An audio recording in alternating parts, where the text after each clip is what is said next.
प्रियंका तिवारी, आपको सीधे लिए चलते हैं यूपी के लखनऊ, जहां पर 75 जिलों में मॉक ड्रिल आयोजित की गई है। यूपी के सभी इसके बाद मैं प्रमुख सचिव 75 जिलों में मॉक ड्रिल का आयोजन किया गया है। हवाई हमले से बचाव के लिए मॉक ड्रिल की जा रही है।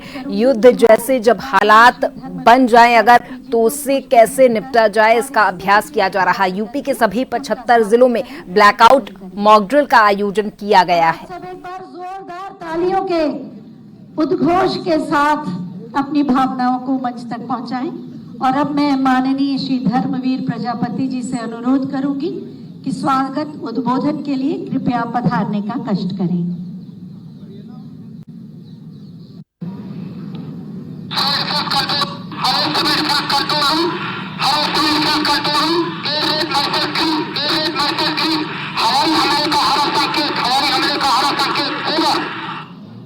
हमें एयरफोर्स स्टेशन से फिर से सूचना रिसाव हो गया है।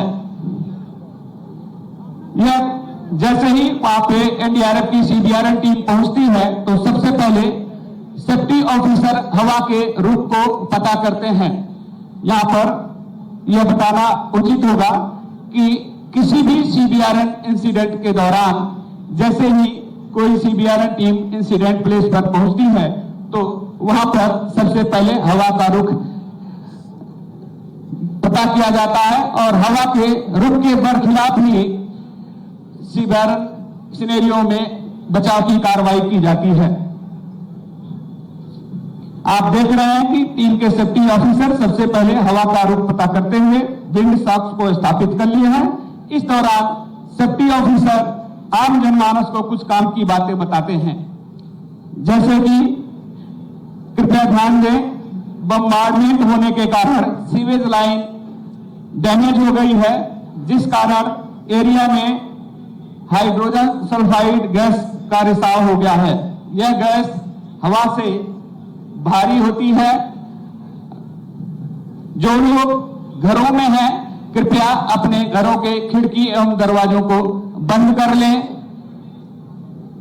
एसी न चलाएं। जो लोग खुले मैदान में हैं वो अपने मुंह एवं नाक को गीले कपड़े से ढक लें तथा के हवा के विपरीत दिशा में ऊंचे स्थान की ओर प्रस्थान करें, जैसा कि आपके सामने प्रदर्शित किया जा रहा है।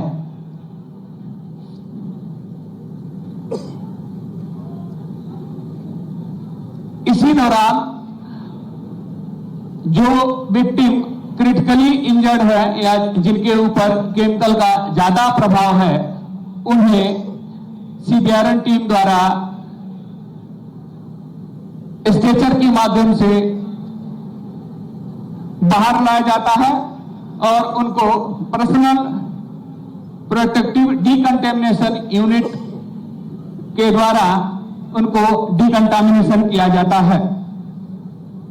चूंकि यहाँ पे हाइड्रोजन सल्फाइड गैस का रिसाव हुआ है।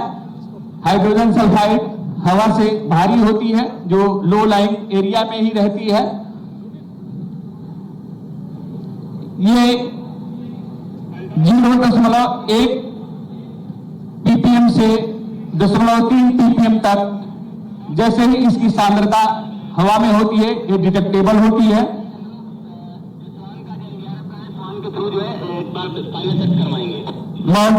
अब मैं आपका ध्यान पुनः 1 बजे की लाइन की ओर ले जाना चाहूंगा, जहां पर आप देख रहे हैं कि एसडीआरएफ के स्वान दस्ता द्वारा ध्वस्त ढांचे में सर्च की कार्रवाई की जाती है। इससे पूर्व टीम द्वारा फिजिकल और टेक्निकल सर्च की कार्रवाई करके विक्टिमों को बाहर निकाल लिया गया है और स्थानीय लोगों द्वारा बताया गया है कि अभी भी इस ध्वस्त इमारत में कुछ लोग फंसे हुए हैं, तो उनकी पुष्टि के लिए स्वान दस्ते के द्वारा सर्च की कार्रवाई की जा रही है। जैसे ही स्वान दस्ता का स्वान अपने हैंडलर को उस विक्टिम की लोकेशन बता देता है कि यहाँ अमुक स्थान पर विक्टिम फंसा हुआ है, उसे बाहर निकालने के लिए सीसार टीम कटिंग करके उसको बाहर निकलते हैं।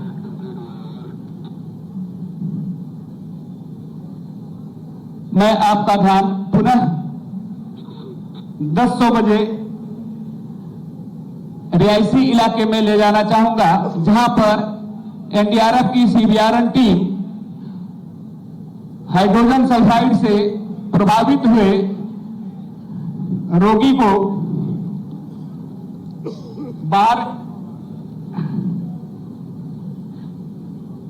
पीपीडीयू पर्सनल प्रोटेक्टिव डिकंटामिनेशन यूनिट के माध्यम से डिकान की कार्रवाई की जा रही है। इस कार्रवाई के अंतर्गत विक्टिम के लक्षण और गंभीरता के आधार पर विभिन्न रसायनों का और विधियों का प्रयोग करते हुए बाहर निकाला जाता है। यह सेटअप प्रदर्शन के लिहाज से लगाया करना है, वरना मास कैजुअलिटी सिनेरियो में प्रशासन की मदद लेकर दमकल गाड़ियों, स्प्रिंकलर्स, पोर्टेबल बाथिंग स्टेशन का भी प्रयोग किया जाता है। इसके बाद गंभीर रूप से घायल सीबीआरएन विक्टिम्स को पहले से ही चिन्हित सीबीआरएन फैसिलिटी हॉस्पिटल जैसे केजीएमयू, एसजीपीजीआई में भेजने की कार्रवाई की जाती है।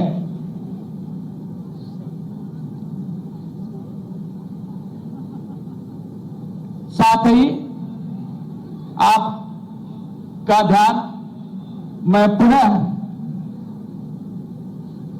10:00 बजे ले जाना चाहूंगा, जहां आप देख पा रहे होंगे कि फायर और इमरजेंसी सर्विसेज की फायर टेंडर द्वारा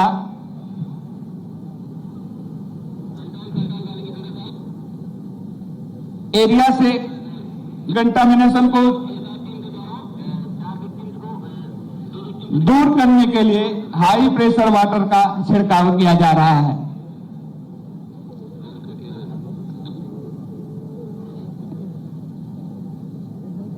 पूरा बाएं 10:00 बजे फायर इमरजेंसी सर्विसेज की फायर टेंडर द्वारा एरिया को डिकान किया जाता है तथा एनडीआरएफ के रेस्क्यूअर द्वारा पोर्टेबल डिकंटामिनेशन ऑपरेटर्स के द्वारा भी एरिया को डिकान किया जाता है। जहां पर यह मॉक एक्सरसाइज संपन्न होती है, अब मैं सभी task forces, NDRF, SDRF, civil defence, स्वास्थ्य विभाग की टीमों से अनुरोध करूंगा कि कृपया आप सभी डीब्रीफिंग सेशन के लिए मंच के सामने आ जाएं। बहुत बहुत धन्यवाद। अभी आप सबने नागरिक सुरक्षा मॉक ड्रिल का ये रोमांचकारी प्रदर्शन देखा। मैं चाहूंगी एक बार सभी के लिए एक बार जोरदार तालियां बजा दें। ये वो लोग हैं जो शांति काल में भी आपातकालीन स्थिति के लिए हर पल सजग, तत्पर और सतर्क रहते हैं, तैयार रहते हैं।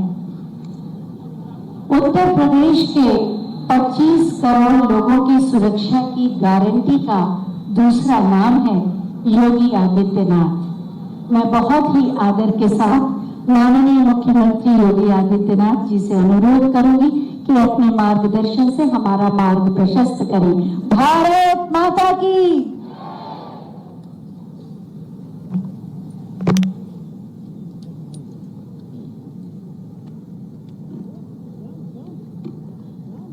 नागरिक सुरक्षा मॉक ड्रिल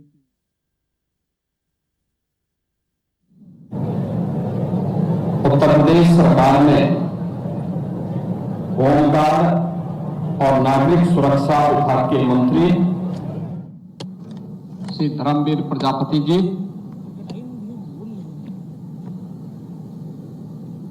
समारोह में उपस्थित माननीय विधायकगण डॉक्टर नीरज वोरा जी, डॉक्टर लालजी प्रसाद निर्मल जी, श्री रामचंद्र प्रधान जी, चौपी श्रीवास्तव जी,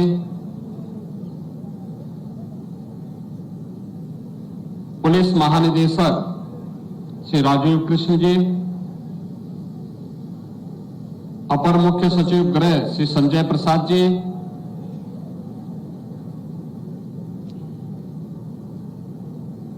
मुख्यमंत्री कार्यालय में सलाहकार श्री अवनीश अवस्थी जी, प्रमुख सचिव नागरिक सुरक्षा श्रीमती संयुक्ता समझदार जी,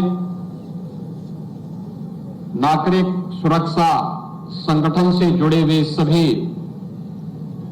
स्वयंसेवकगण और उपस्थित बहनों और भाइयों, आज पूरे देश में आदरणीय प्रधानमंत्री जी की प्रेरणा से भारत माता के महान सपूत, भारत के स्वाधीनता आंदोलन के महानायक नेताजी सुभाष चंद्र बोस की पावन जयंती, जिसे पूरा देश पराक्रम दिवस के रूप में आयोजित कर रहा है, इस अवसर पर नेताजी के प्रति सम्मान का भाव व्यक्त करने के लिए उत्तर प्रदेश नागरिक सुरक्षा संगठन की ओर से ये मॉक ड्रिल का आयोजन किया गया है। मैं सबसे पहले इस मॉक ड्रिल में भाग लेने वाले सभी नागरिक सुरक्षा संगठन, Uttar Pradesh police, NDRF, SDRF और अन्य सभी संबंधित विभाग के कार्मिकों और स्वयंसेवकों को इस पूरे आयोजन के साथ जुड़ने के लिए हृदय से बधाई देता हूं और इस शानदार मॉक ड्रिल के लिए उनका अभिनंदन भी करता हूं। नेशन फर्स्ट का जो भाव आजादी के आंदोलन में नेताजी सुभाष चंद्र बोस ने हम सब भारतवासियों को दिया था, नेशन फर्स्ट के उनके भाव के अनुरूप उन्होंने भारत की स्वाधीनता के लिए आजाद हिंद फौज का गठन किया। भारत की नारी शक्ति की सामर्थ्य को दुनिया के सामने प्रस्तुत करने के लिए रानी लक्ष्मीबाई ब्रिगेड के रूप में उन्होंने उस समय देश को इस सामर्थ्य से अवगत कराया था। भारत के अंदर हो या भारत के बाहर, जहां कहीं भी नेताजी सुभाष चंद्र बोस रहे, उन्होंने भारत की आजादी के लिए जो योगदान किया, हर भारतवासी उसके प्रति कृतज्ञता ज्ञापित करता है और एक राष्ट्र नायक के रूप में उन्हें अपना सम्मान प्रदान करता है। आज का ये मॉक ड्रिल हम सबको सम और विषम परिस्थितियों के प्रति हमेशा तैयार रहने के लिए प्रेरित करता है। युद्ध काल हो या शांति काल, आपदा हो या फिर कहीं पर कोई आकस्मिक दुर्घटना, फर्स्ट रिस्पॉन्डर के रूप में नागरिक सुरक्षा संगठन की भूमिका निर्विवाद रूप से लोगों ने स्वीकार किया है और इसके महत्व को ध्यान में रख करके ही हम लोगों ने उत्तर प्रदेश में सभी 75 जनपदों में नागरिक सुरक्षा संगठन का गठन किया है और मैं धन्यवाद दूंगा नागरिक सुरक्षा संगठन को कि सभी 75 जनपदों में अब नागरिक सुरक्षा संगठन में भर्ती की प्रक्रिया पूर्णता की ओर बढ़ रहा है।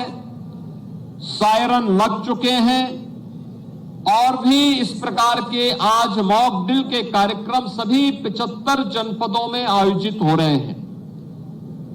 वास्तव में हर कार्य के लिए सरकार पर निर्भरता,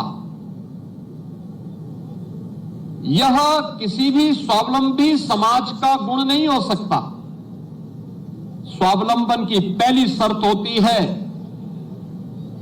कि हम भी अपने देश के प्रति सोचें, हम भी अपने समाज के प्रति उस सोच को आगे बढ़ाएं जो सरकार के साथ मिलकर के उसकी गति को कई गुना बढ़ा देती है।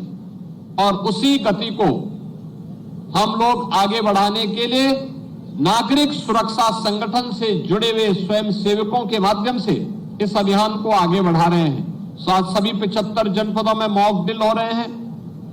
अब नागरिक सुरक्षा संगठन केवल शांति काल में पर्व और त्योहारों तक ही सीमित नहीं है। पर्व त्योहार हो, बाढ़ या कोई आपदा हो, कोई घटना दुर्घटना हो, किसी बड़े आयोजन में ट्रैफिक व्यवस्था के सुचारू रूप से संचालन में योगदान देने का हो, या अगर देश पर दुश्मन की ओर से युद्ध थोपा गया है तो युद्ध काल में नागरिक समाज की व्यवस्था को संभालने के लिए इस कार्यक्रम को आगे बढ़ाया जा सके, यह भी आज वह इस मॉक ड्रिल के माध्यम से उसने भी यहां प्रस्तुत किया है। अच्छा प्रयास है। यह निरंतर हमारी प्रैक्टिस का हिस्सा बनना चाहिए। हमें युद्ध के साथ साथ आपदा प्रबंधन के लिए, दुर्घटनाओं को रोकने के लिए, और अगर दुर्घटना हो गई है तो समय पीड़ित को ससमय उपचार मिल सके, उसका जीवन अमूल्य है, उस दृष्टि गोल्डन आवर की इस व्यवस्था को आगे बढ़ाने के लिए हम सबको मिलकर के उस प्रयास को आगे बढ़ाना होगा। आज हम लोगों ने प्रदेश के अंदर एसडीआरएफ के माध्यम से भी आपदा मित्रों के भर्ती की प्रक्रिया को आगे बढ़ाया है, और हम लोगों ने कहा कि आपदा मित्र के रूप में जो स्वयंसेवक कार्य करेंगे उन्हें उत्तर प्रदेश में होमगार्ड की भर्ती में हम प्राथमिकता देंगे, क्योंकि होमगार्ड अपने जनपद के अंदर कार्य करता है। वर्तमान में 45,000 होमगार्ड की भर्ती की प्रक्रिया चल रही है, और हमने कहा आवश्यक होगा उन्हें हम आपदा मित्र के रूप में प्रशिक्षित करेंगे, क्योंकि फर्स्ट रिस्पॉन्डर के रूप में होमगार्ड स्वयंसेवक वहां पे उनका सहयोग कर सकता है। और वास्तव में हम सबको इनके प्रति जानकारी रखनी होगी। आज के समय में जब विकास तीव्र गति से बढ़ रहा है, जब टूरिज्म तेजी के साथ प्रदेश के अंदर बढ़ा है, इंफ्रास्ट्रक्चर अत्याधुनिक हुआ है, उन स्थितियों में उसके अनुरूप हाई राइज बिल्डिंग में कहीं कोई अग्निकांड की घटना हो गई है, उस समय नागरिक सुरक्षा संगठन फर्स्ट रिस्पॉन्डर के रूप में या आपदा मित्र फर्स्ट रिस्पॉन्डर के रूप में कैसे अपना योगदान दे सकते हैं, इसकी नियमित मॉक ड्रिल होनी चाहिए। अगर कहीं बाढ़ आ गई है, इससे पहले कि एनडीआरएफ एसडीआरएफ आए, अगर वहां पे नागरिक सुरक्षा संगठन बचाव के कार्यक्रम के साथ प्रशासन की मदद करने के लिए खड़ा होता है, तो समाज के सहयोग से हम जनहानि और धनहानि को न्यूनतम करने में सफल हो सकते हैं। यह एक नियमित प्रैक्टिस का हिस्सा बनना चाहिए, रूटीन का कार्यक्रम हमारे दिनचर्या का हिस्सा बनना चाहिए। केवल जब कोई संकट आ जाए तभी हम तैयार रहेंगे तो सफलता नहीं मिलेगी। हमें सामान्य जीवन में भी इसके लिए हमेशा तैयार रहना पड़ेगा। एक अच्छा प्रयास है।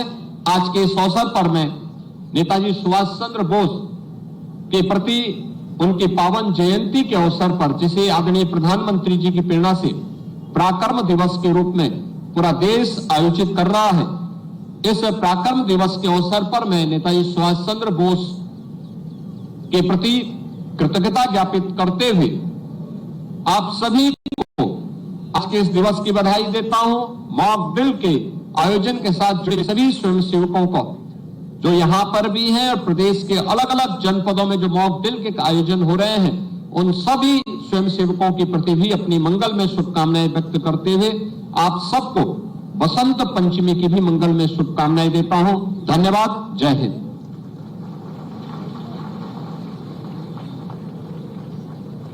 बहुत बहुत धन्यवाद माननीय, आपके प्रेरणादायी उद्बोधन के लिए, आपके लिए, आपके आगमन के लिए, आपकी उपस्थिति के लिए, आपके मार्गदर्शन के लिए हम सब